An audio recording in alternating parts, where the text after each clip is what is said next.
Second game of the set coming at you. Picks and bans here.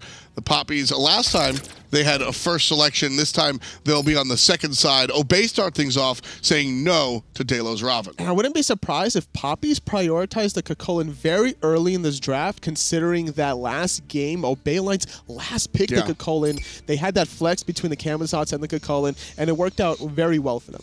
So, standard Terra ban here coming out from Papis. We saw it from them in game number 1, and we'll likely see it in whatever games they play during the regular season. Obey, thinking about their second ban just a little bit, and it'll be the Scotty, character that Warchi plays very well. It seems that Ataraxia would just rather not deal with this goddess himself. Yeah. He doesn't want to play because his god pool is very unique at times. You know, he's been playing the Jing way before it was very popularized, and I wouldn't be surprised to see it before the secondary ban phase. Also the Chiron that he's a little bit known for. So yeah, oddball picks on Obey in general. The Raijins, the Chirons, the everything else's. So first pick for them, I expect will probably be a little bit more standard, and it will be the Hell who escapes the ban phase. And this character has been very strong. Now here's the question. Does it wind up in PrettyPriMe or EmilZy's hands? I mean, I guess we'll find out once the game starts. But last game, it was a Hell and an Odin ban. Both are available. Both instantly picked. Odin counters Hell very easily. No healing under that cage, locking her in place. She has no escape mechanics. And it's going to be very important for Obey Alliance to get an early Phantom. Hell will be the selection for, well, I guess the solo lane is still open. But EmilZy is very proud of his Hell support. And he's been not exactly quiet about it. So I think we're likely to see Hell in the hands of EmilZy. Raijin one more time for PrettyPriMe next to Yi. And then the Camazotz for Dheylo. I like this better than the Ravana. I think that Camazotz is a hard carry. And Dheylo is a guy that can absolutely win you the game almost by himself, even at this level of play, and giving him that sort of tool, very strong. He's also taking a shot at CaptainTwig, eliminating one of his options to dive towers aggressively.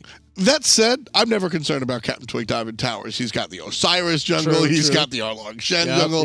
This guy, CaptainTwig, came in as Sobek is selected here for the Papis as a player known for his duel background. He was a mid lane player and one of the best duel players in the world. And really what I bring home here is the fact that this guy's god pool can be anything he wants. So I'm not really concerned about Camazotz being taken away. Final bans here. There's the Chulainn and a Cabrakan and the Janus and the Medusa banned by Obey. Cabrakan ban. We haven't seen a Cabrakan ban in forever. That's definitely taking a shot at Xaliea. He's been known to run that, but that was during a time when purple buff or purple pot at level 1 was a thing. So you run that on Cabrakan at level 1 and you just tremor and get a first blood at level 2 for free. I think Xaliea still runs it without the purple pot. Just Xaliea things. And again, Serket and Osiris. Now, I think last time I was baited a little bit. I said maybe we'll see the assassin in the solo lane. And again, CaptainTwig known for his Osiris jungle, but CaptainTwig also known for his ability to run the game on a Serket. I like Kukulkan. But Kukulkan into a Serket seems a little questionable. It's very risky, obviously, but you can also time your ultimate to hit the Serket as she jumps off of you anyway, so it's not a bad idea to just allow yourself to get hit by that last breath and then look to just burst her down. We'll see if that's the way this one's going to go. Obey Alliance took game number 1. The Papis trying to fight back into this one here. And again, we get to see the Raijin. PrettyPriMe by his lonesome trying to bring this character back into the quote-unquote meta.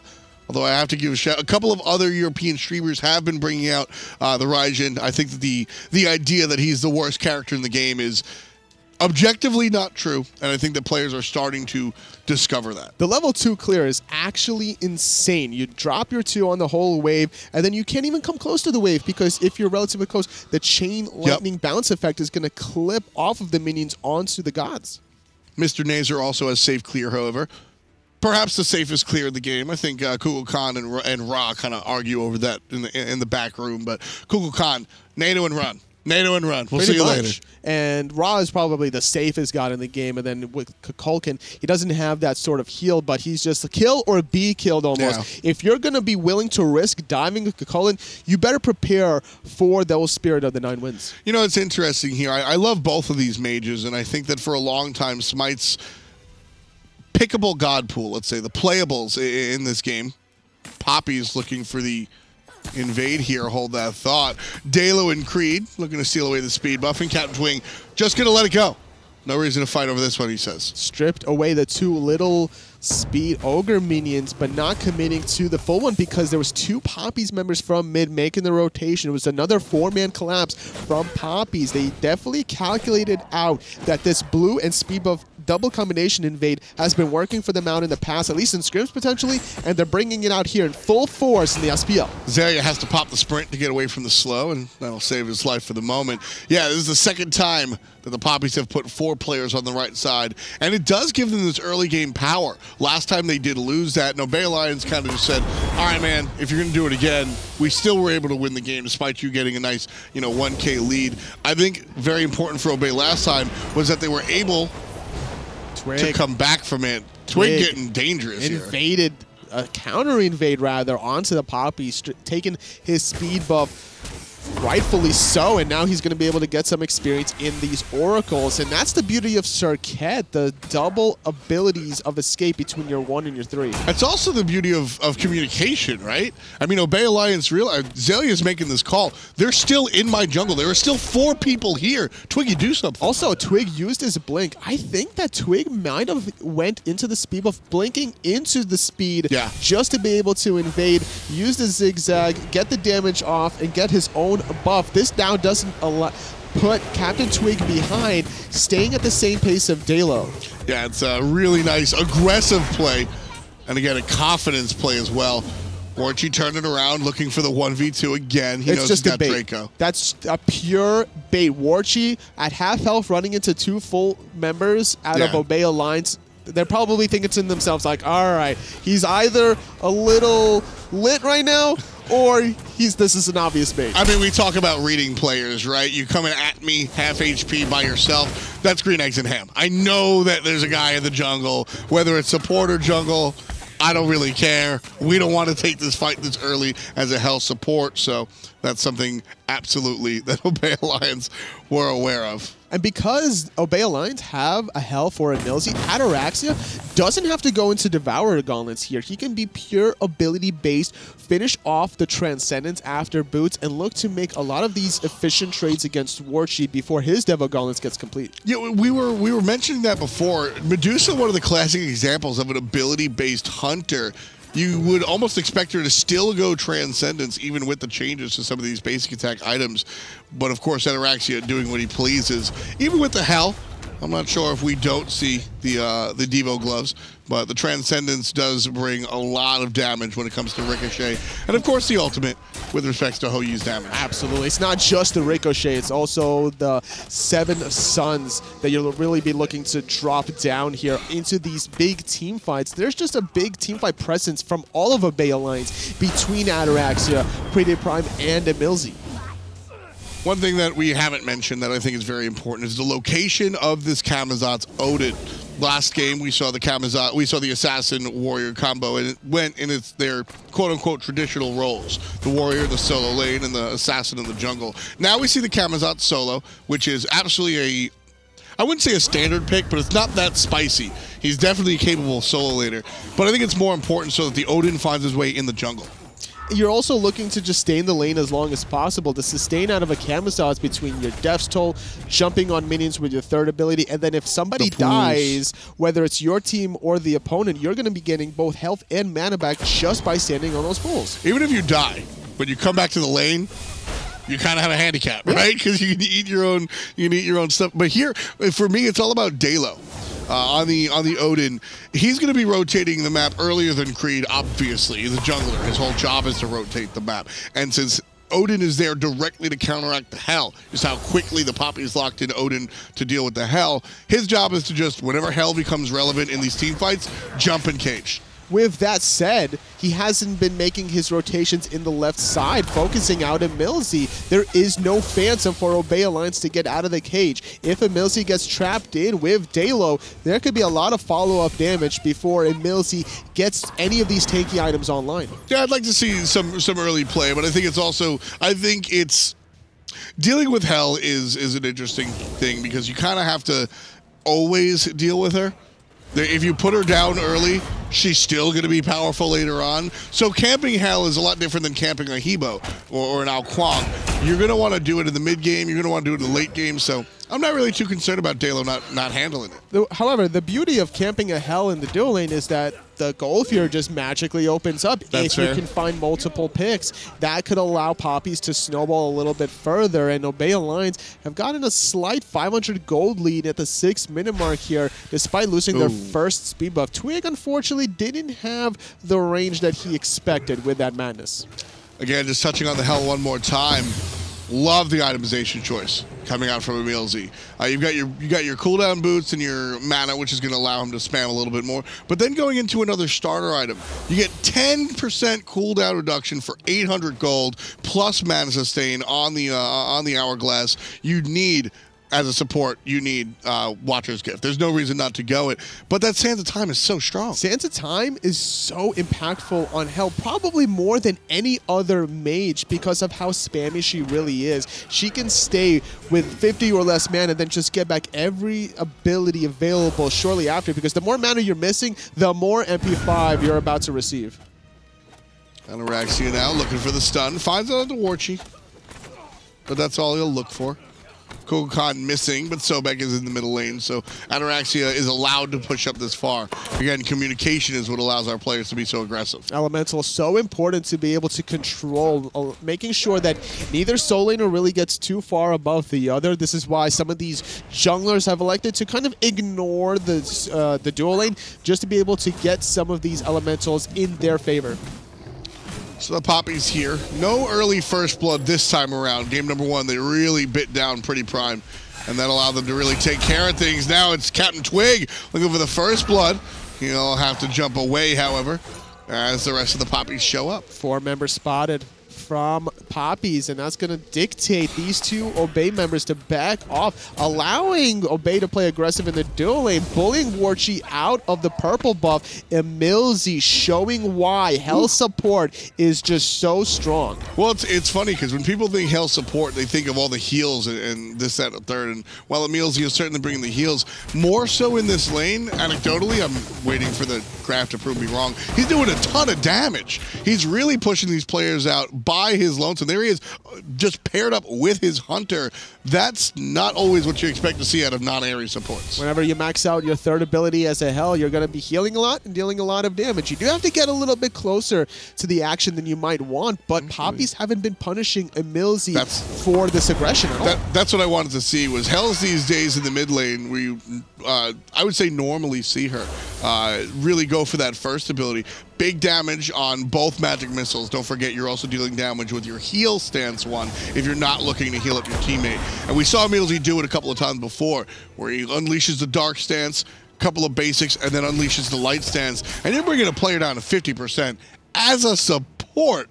That's kind of dangerous and kind of gnarly to deal with. And something he's been doing very often this game has been just spamming his third ability for the extra movement speed in the light stance to allow himself and his teammates just to be able to rotate a little bit faster than their opposition. Papis, at least up for Warchi, couldn't really keep up, and he's been conceding a couple of purple buffs. And that's why we're seeing this 2-level disadvantage here between EmilZy and Dracomarino. And before last game, I had mentioned that, well, you know, support level lead, not so much to talk about. But a Hell. A Hell's level lead, very, very different than a Guardian. It's just making its impact already felt, and it's not even 10 minutes into the game. Once Hell gets her second relic available, another defensive option, probably going to go for that Jade Emperor's Crown to limit some of that physical damage from Kreen and Dheylo. It's going to be very difficult to shut her down.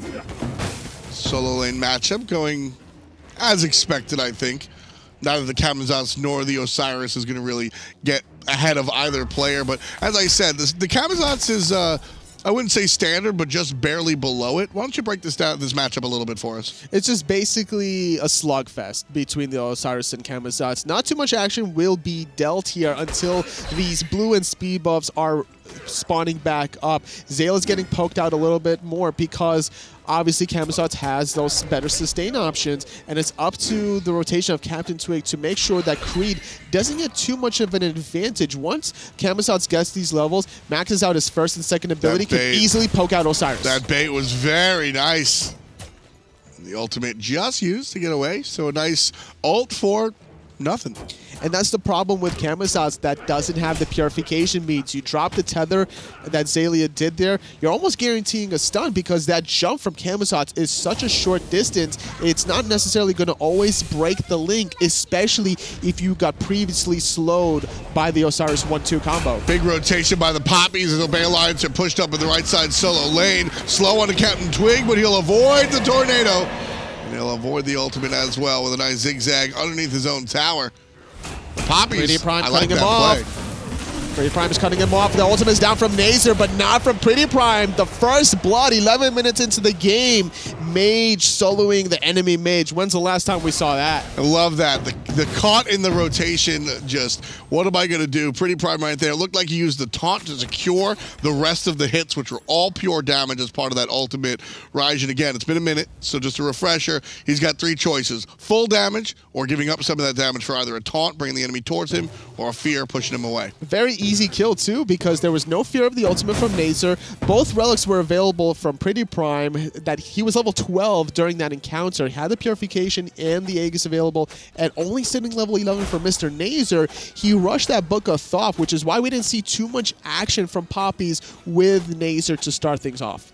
And just go in the same build that we saw last time, the Doom Orb. Again, 140 power this early on one item is very scary, paired up this time with the penetration boots on Raijin. And going for a different route, MrNazer, last game as a Janus, went for pen boots. This time going for Shoes of Focus for the mana more than the cooldown. Cooldown helps a little bit as well for a Chulainn, but you're really looking to stack the mana just to augment that passive, get some more magical power. And on top of this, it looks like he's going to be rushing that Hide of Urchin. But this is going to leave him without penetration for a long time, totally. MrNazer gets grabbed by the ultimate, drops one himself, but the dot plus Xaliea, enough to bring down the Wiggle Worm.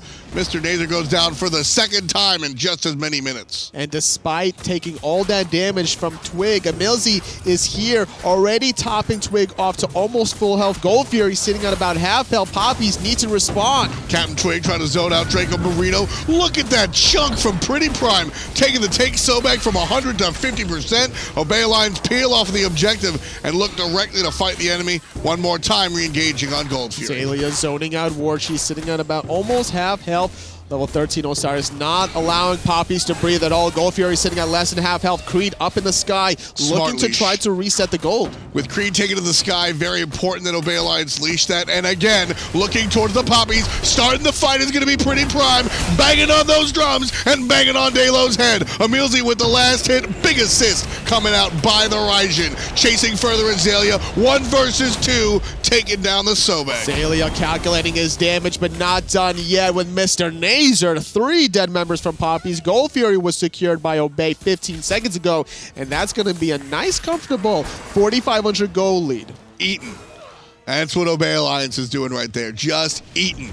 Using their composition to exactly what they need to do. PrettyPriMe dealing out a ton of damage because of his build. Early pen, early power, and EmilZy making sure that everybody stays up and healthy to continue the engagement. Finishing off the Lotus Crown. I thought it was going to be Jade Emperor's Crown to start things off, but the Lotus Crown giving his team the protections that they really need off of every single heal. And considering that third ability, Light Stance heal, now is a heal over time instead of that burst heal, you're really going to be getting refreshed ticks now from those 20 protections. So that 5-second duration from the Lotus Crown is actually going to last about 10 to 11 seconds instead. He's also dealing a ton of damage. Now it's kind of finally looked a little bit different where he's, you know, not #1 on his team, but he's still ahead of his Hunter. The healing is still wonderful, 7,600. I mean, he protects. And he also attacks. His heal is actually stronger than any other god's damage currently in this game. And that's what makes Hel such a powerful character, totally, is that players just think of her as the heal bot, but she's dealing just as much damage overall as that Raijin is. I wouldn't be surprised if the current SPL Smite meta transforms into more healer supports. With Hel being reintroduced into the current kit, we might see some Changas and Aphrodites in the near future. Here's the thing for me, though. You always have to think about the equation, balancing the equation that is team composition. With EmilZy on this Hel support, what do you lose? Initiation. So Obey Alliance pick up CaptainTwig and PrettyPriMe, both characters that can taunt players in, that have fantastic long-range initiation. So while you give up that Sobek pluck, that Blink Keb, even the Blink Hammer that we saw, you get the initiation elsewhere. As long as you're able to do that, I think we might be able to see more mages. Another mage support, though, that does have initiation is the Chang'e. She has the anti-healing from her third ability, and then she has that impressive Waxing Moon ability that if you hit multiple targets are looking for a very long stun. Nice stun out of Ataraxia, but he's flanked by the Crocodile Man. Nice knock up the jump over the pluck. Very important play from Ataraxia. If he gets thrown back into the lane there, even with CaptainTwig's rotation, he might be in big boy trouble. Just a little bit early here, but he won't take enough damage from the dot. But with Prime here, the Raiju, the bang, and he's gone. Kukulkan ultimate from MrNazer, not on the mark. Twig is not done with Dracomarino quite yet. Xaliea over the top, diving the tier 2 tower. CaptainTwig wants to confirm this kill. Tornado is going to clip Twig, but not until the kill is confirmed. Running away with this one is Obey Alliance, not even needing the heals from the hell. That was a fun engagement for Obey because they're fighting up the left side lane, right? And then all of a sudden you see the result of the fight that was going on in the jungle. You just see Kukulkan Aegis being chased by an Osiris. EmilZy is soloing Creed right now. There's no magical defense from Creed quite yet at this stage of the game, and because EmilZy has a good amount of cooldown here, he's just able to spam these abilities. He has the protections, and he's able to bully Creed out. If we could take a closer look at Lotus Crown real quick, I want to bring up another point about this Hell support. It has 30 magical power on it as well. So this is a defensive item. He's building this because of the ability to give the protections, etc. to his team, 20 magical protections. But the power of the MP5, it allows him to be hybrid. He's still offensive. First item, the starter item, and then the Lotus Crown. He's a healer, but he's also offensive. We made a joke before, but yeah, he's doing just as much damage as he is healing and protecting his team. Hell support is not as viable if you don't have the MP5. Lotus Crown, Genji's Guard, Santa Time, not to mention once you're maxing out that ult or the fourth ability from the Hell, you're getting more of that MP5 during the light stands, and it just seems that the mana pool is endless for EmilZy. And it takes a whole lot of skill as well and team coordination. The Raijin takes kill number 8 as the Papis hit F number 6 here for their squad. 2 losses for the Papis to start the season, but Obey Alliance proved that their new solo laner, again, their new solo laner, Xaliea, not too shabby. Playing very aggressive here on that Osiris, and PrettyPriMe, though, on that Raijin, finding a solo kill onto MrNazer. That was very impressive, taking advantage of no ultimate on the Kukulkan. And again, PrettyPriMe just coming out here showing that a lot of what happens when it comes to like God selection and this, that, or a third has little to do with how good or bad the character is. Raijin, that early game clear with the Raiju and the first ability is really what allows him to stay safe. If he's not getting first blood dove by 4 players, he starts off with that Doom Orb, and you saw what that long-range ult can do. I mean, first game, despite getting 4-man dove under that tier 1 tower and the second death, he still finished off that Doom Orb. Very confident in not only his own abilities, but his team's ability to just peel for him. Once the team fights actually happen, he's relying on Xaliea and EmilZy to be very aggressive and start things off to give him that safe distance he needs. Don't forget, he also has a jump as well. So, Raijin, is it his revitalization just like Xaliea, or is it a one-shot? I think that's something we're going to look for forward in the future. We've got 3 more matches for you. Stay tuned. We'll be back with more SPL.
Got me feeling alright.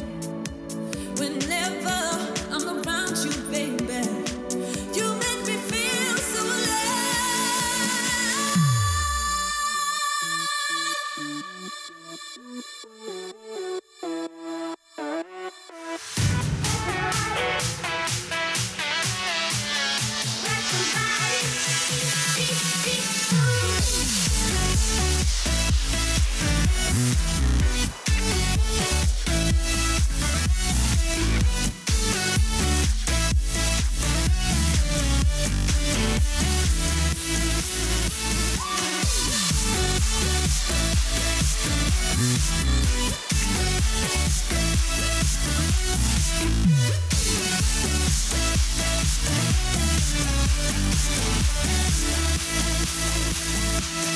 Everybody, can you feel the groove?